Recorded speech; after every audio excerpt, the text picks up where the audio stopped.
మనలో చాలామంది మెదడును తొలిచే ప్రశ్న ఏంటంటే, క్యాన్సర్ వచ్చిన తర్వాత పిల్లలు కనవచ్చా? క్యాన్సర్ ట్రీట్మెంట్ అయిపోయిన తర్వాత పిల్లల్ని నార్మల్ అందరిలాగా పిల్లల్ని కనవచ్చా? అనేది సర్వసాధారణంగా వచ్చే క్వెషన్.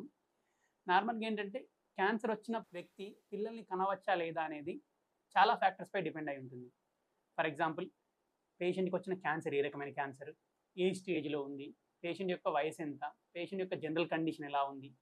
ఇవన్నీ ఫ్యాక్టర్స్‌ని డిపెండ్ చేసుకొని మనం క్యాన్సర్ వచ్చిన వ్యక్తి ఎవరైతే ఉన్నారో పిల్లల్ని కనడవచ్చా లేదనేది డిసైడ్ చేస్తుంటాం. ఇలా ఎందుకంటే హెల్తీ ఉన్న పేషెంట్ యంగ్ ఏజ్‌లో వచ్చిన క్యాన్సర్స్ అయితే వాళ్ళకి పిల్లలు కనే ఛాన్స్. ఎందుకంటే ఈ క్యాన్సర్ మెడిసిన్ అనేవి కీమోథెరపీ గానివ్వండి, రేడియోథెరపీ గానివ్వండి, మన కణజాలాల పైన ఎఫెక్ట్ చూపిస్తుంటాయి. అంటే వేగంగా పెరిగే సెల్స్ పైన ఇవి ఎఫెక్ట్ చూపిస్తుంటాయి. బేసికల్లీ ఇప్పుడు ఫీమేల్స్‌లో అయితే ఓవరీస్ కానివ్వండి అంటే అండాలు, మేల్స్‌లో అయితే స్పెర్మ్స్ ఇవన్నీ వేగంగా పెరుగుతూ ఉంటాయి. సో, ఈ క్యాన్సర్